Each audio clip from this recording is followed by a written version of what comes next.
You ever look back at your fight with Nico Echeverry? Recently, I actually did. Really? Yeah, because That fight ended in a stoppage, right? yeah, You TKO, hit him second round. second round, and that was pretty controversial, right? Yeah, well, I mean, I guess you could say I'm just like protecting myself or whatever, Sure, yeah, my yeah. win, right? But I mean, fuck, like I hit him pretty clean, and his eyes rolled back. He hit the floor, and I was gonna continue to Right. get on top of him, but the ref just jumped in and he stopped it, right? But as he was doing that, Yeah. he started getting got up. up, right? He got up, and then everybody, like his team, of course, and the people who were rooting for him, were like, "Oh, that was too early. That was too early." But I mean, like, what do you want me to do? You know, I'm not the ref. Yeah, let him back in. Right? Yeah, if the ref all right. stops it, it's over. Right? Yeah, if the ref stops it, it's over. We can't just like, all right, never mind. Let's keep going. You know what I mean? Yeah. So that was too early. Let's keep fighting. Yeah. So I honestly don't feel like he was I was just gonna keep hitting him after that. Like I felt like that punch really, he was hurt. You know? You would have got on top of him and kept hitting him. Yeah. And then he would have got stopped anyway. Yeah. But because you got blocked by the ref, I mean, fight was over. Yeah, Whether the you fight wanted was to over. or not. Yeah. Yeah. So I mean, I at that moment, it was kind of like it left a bad taste in my mouth. I was Yeah. like, man, I won, and it was a title fight. Wow. It was a title fight. Were My you title was defending or actually, he had it? No, nobody had it. Oh wow, that's more controversial. Yeah, right? so I was kind of like, man, and it kind of took away, like, from my win. You know, at that moment. Okay. You know, I was, but Coach Rick and Diego were like, and my other coaches, Abram courted me for that fight. Rocky, Rubaldino, they were like, man, like, it's not your fault. You know what I mean? Like, you did your thing. You went in there, you knocked fought. him down. Yeah. Right? It's not like they stopped you guys were standing, right? Yeah. You knocked him down. Yeah. And the ref wants to defend the fighter or protect the fighter. And Yeah, exactly. stopped it, right? Yeah. So Did you defend that title afterwards? no. So what happened was they offered me a fight here in Hidalgo Okay. against Luis Luna, and Luis Luna at the time was ranked number 1 in the regional scene. Okay. And I was ranked number 2. Okay. So I was like, they offered me that fight, and they were offering me more than 6, like 3,000 to win, 3,000 to fight. I mean, 3,000 to fight, 3,000 to win. Okay. And they wanted me to defend my title against Nico again for the same amount. And I was just like, man, if I can get ready for like the camp for a championship fight is you're getting ready for 5 rounds, 5 minutes. So it's a little bit more brutal of a camp. Okay. You know what I mean? It's, and over here they were offering me 6 with Combate Americas against the top guy, number 1, Luis Luna, for 3 rounds, 5 minutes. So that camp is a little bit more chill. You know, you don't have to do those extra 2 rounds. Yeah. So I was like, I'd rather fight over here. Okay. And it's at home. So I told him, I was like, nah, I don't want to defend it. Okay. So he vacated the title, and I don't know who fought for it after that with Fury, but I ended up fighting Luis Luna here at home. Yeah, like at that time, that year, man, I was on a roll that year. I think I fought 4 times that year. I usually take 3 fights a year. I try to. Unless I get injured or something, then it sets back, right? But I fought 4 times that year, and when they offered me Luis Luna, I was like, man, that just makes more sense. You know what I mean? It gets me closer, 1 step closer to UFC. It gets me, or to the contender, and it did. You know, after I beat Luis Luna, I got my Contender Series shot. Okay, so let's talk about the Contender Series. In 2021, you were in the Dana White Contender Series. Yes. What's that like whole experience like? Because at that point, you're a couple wins away from a UFC contract, right? So how do you approach that whole, opportunity to be in that? I was gonna fight Tucker Lutz first. He's in the UFC. He's in the UFC too. I was gonna fight Tucker Lutz, but then I got injured. I injured my knee. So one of those 4 fights that I took in 2019, the guy knocked me out. Like, I got a little careless and he hit me and I fell, and my knee and my body went like opposite directions, my front knee. Okay. So when I hit the floor, I woke up too, and I just started grabbing, and he grabbed me because he was a Jiu Jitsu, he was a black belt. Ever since then, my knee had been giving me issues and stuff, right? So after I fought Luis Luna, my knee was still messed up. I just never went to go get a check because, when you go get a check and they're like, oh, we need to take some time off. Yeah. I wasn't a roll. You don't want to hear that. Yeah, I didn't want to hear that. So I was like, nah, you know what? I'm going to take care of myself. I'll be all right. Getting ready for my Contender Series fight against Tucker Lutz, my knee just blew out on me. That was in 2019? 2020. So how many fights are in the Contender Series when you're there? It's just one. It's one fight? Yeah, you're talking about the Ultimate Fighter. The Ultimate Fighter is where you live there and you have to fight like 3 times. The Contender Series is one fight? Yeah. And if you win, you get a contract? Yeah, well, How do you even get to the point where you can fight in the Contender Series? Like, you have to win in the regional scene. Like, so I was on a streak. I was in a 7 fight. 6-0 streak before the before fight the Contender. with Jacob, right? Jacob Rosales. And then my coach from Dallas So you don't just fight. You don't just show up to the Contender Series finale or whatever. You have to win all these regional fights before you get to the point where you can fight Jacob, right?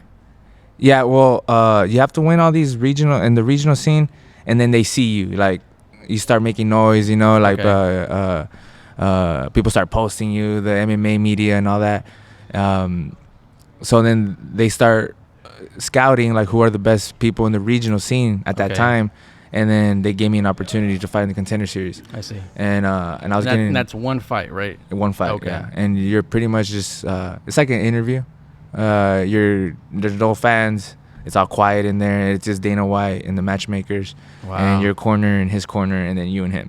You know what I mean? So yeah, it was a different feel, because I'm so used to, like, everybody yelling like you can hear everything in there. Right? It's like so quiet. Like every hit, every kick, you can just hear it. You know what I mean? And that's crazy. You can hear them talking to him real clearly, and he can hear my corner talking. Who was in your corner? Saif Saud. He's my coach, and he's my manager, and he's Diego's coach and Diego's manager. Diego was there too. Diego was there, and that's it. It was only us. It was only us two. This was in Vegas at the Apex Center. At the Apex, yes. Yeah. Wow, dude. It was man, like all this shit that's happened to me. It's crazy, you know. Yeah. Like I really feel like really blessed. No, for sure, man. And to be going through all this, you know, I never thought that I was gonna be fighting the Contender Series in front of Dana White. You know what I mean? Yeah. Thank God everything went good, and I broke a record. I hold the most significant strikes landed for the Contender Series. Oh, really? Yeah. 144 strikes. So, and I didn't even realize that until after my coach from Dallas was like, "Hey, you broke a record," and I read what the UFC had posted, and I was like, "Damn, that's cool. You know, that's badass." Did it not go to the ground at all? Or was it stand up? He took me down a couple times, but I would work my way back up. We really didn't spend too much time on the ground. But it went to a decision, right? It went to a decision. Yeah. Dang. What's that moment like when you're both standing there at the center of the octagon and they're gonna announce whether it's you or Jacob? To be honest with you, after the third round, I felt like I won. I was confident. Okay. I was like, okay, I got this. I won it. Yeah. You know what I mean? But first round, so we went at it the first round.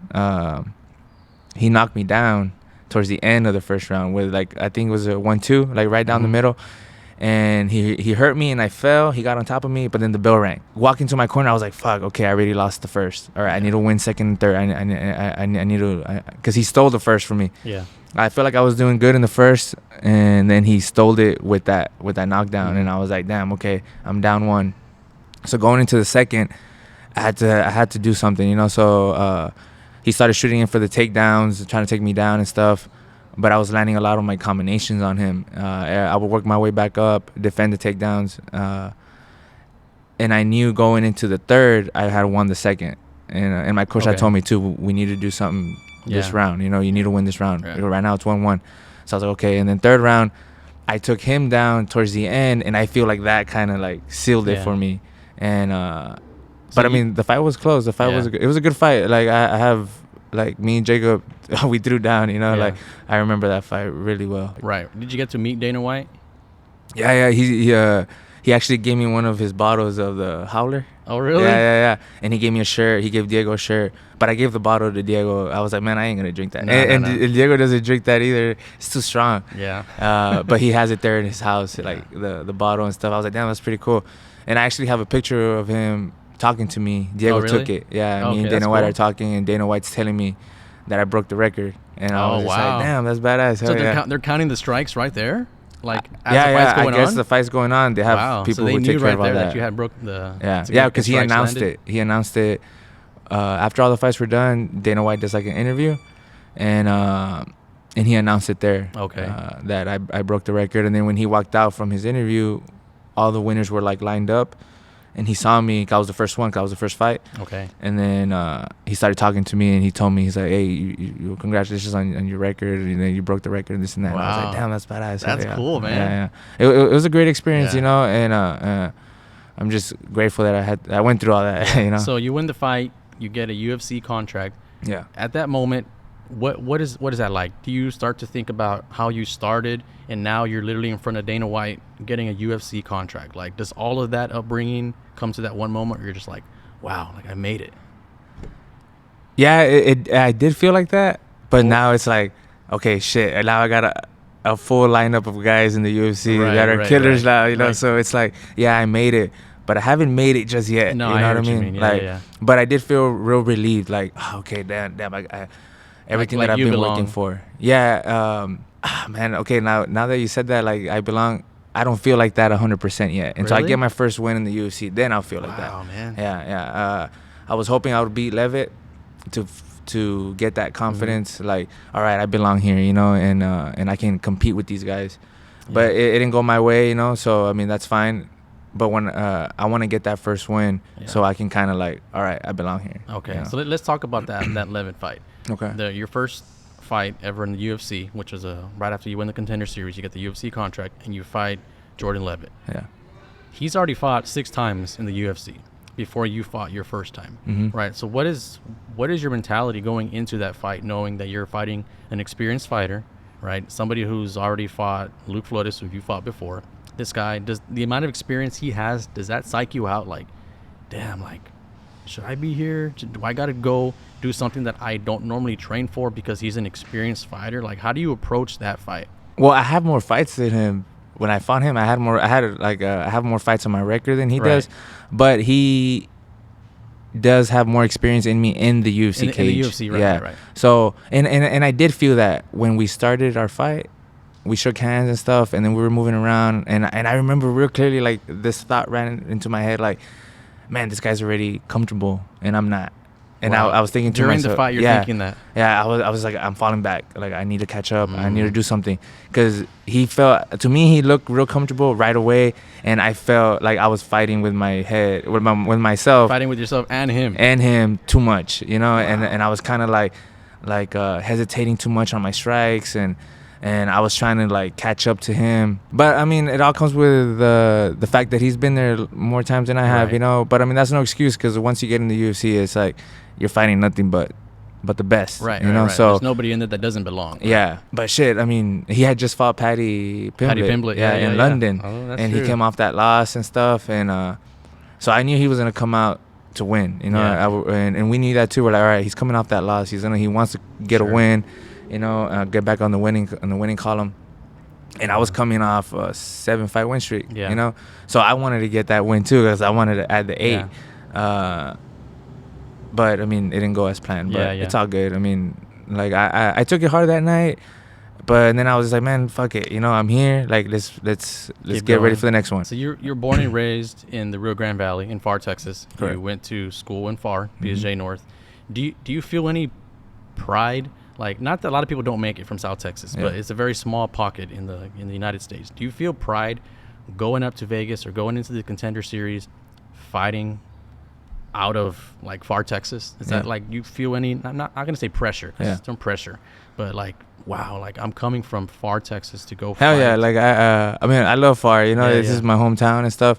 I don't let it get to my head. I really don't, like, show it. Yeah. That, like, that I'm super proud, that I'm, like, prideful and shit, but I mean, I mean, like, within myself, I'm like, hell yeah, like, I accomplished what I have been chasing for so many years, like, since I was a junior. Because any time somebody from, let's say, the Rio Grande Valley is doing anything, whether it's in boxing or professional sports or baseball, basketball, if somebody from this area makes it out, it's like you got the entire Rio Grande Valley backing them up. Yeah. And when you're going to go fight in Vegas, your first UFC fight, like, I could just imagine, if I were in that situation, feeling the pride of this entire area, like, supporting you. Like, a lot of people hadn't ever met you, or maybe hadn't known your name until you showing up on a UFC card, and now you're going out there. It's like, man, like, I can imagine just the support system of people who want to see you succeed.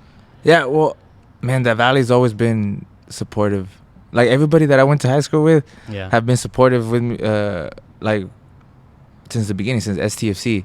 Like every time I remember walking out on like when I would fight for SCFC, and I would see everybody from Raiders, you know what I mean, from school, and I'm like, hell yeah, like everybody's showing love, you know.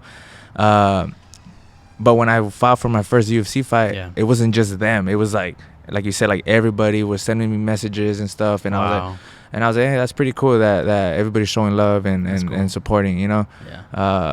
So I took that with me in there. You know, I mean, I'm sorry, y'all, I let y'all down, right? Nah, but you're all right, man. But I appreciate all that love that everybody was giving me and stuff. You know. Why do you fight, man? Like, I know it's a cool sport. It's you know, you're training and you're trying to accomplish something. But you personally, like, why do you fight? I mean, I fight for myself and for my family. You know, for my mom. You know, it's just me and her. I have an older brother, but he has his family already. Like he he doesn't like live with us. He has his own family and he has his own thing going on.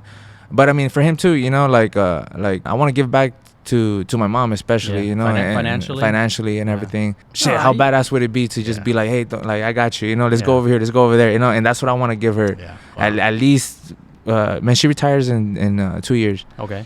So I was like, fuck, all right. Like I told myself, I gotta make something happen in 2 years because when she retires, I want her to have a good retirement, you know. Man, she's backed me up so much, and she's supported me so much. So whenever you're fighting, is she in your mind when you're fighting? Oh yeah, all the time. Really? All the time. My dad too, and my coaches. You know, everybody who had helped me out for that fight, for that camp, they're in my mind. But the ones who kind of like in my head, kind of pushed me out of bad positions and stuff like that, it's them. That's it's who you're them. fighting Yeah, for? Yeah. Does your mom like cringe whenever you? Man, she's never even been to a fight of mine. No, she's never been.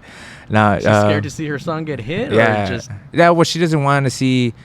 My mom's real like no violence. You know what I mean? She doesn't like to see like people get hit. Whether I'm hitting them or they're hitting me, she doesn't want to see that. You know, so she's never been to any of my fights. She just goes to my grandpa's or my grandma's house, and they're just praying and stuff. While you're fighting, they're praying. Yeah, like the whole time. She's just waiting for me to call her. So after every fight, I just call her. Whether I win or lose, I'll call her and just let her know that I'm fine, you know, and so she can kind of like relax because she tells me that she's real nervous the whole time, the whole day, you know, pretty much. But she's super supportive. At first, she wasn't.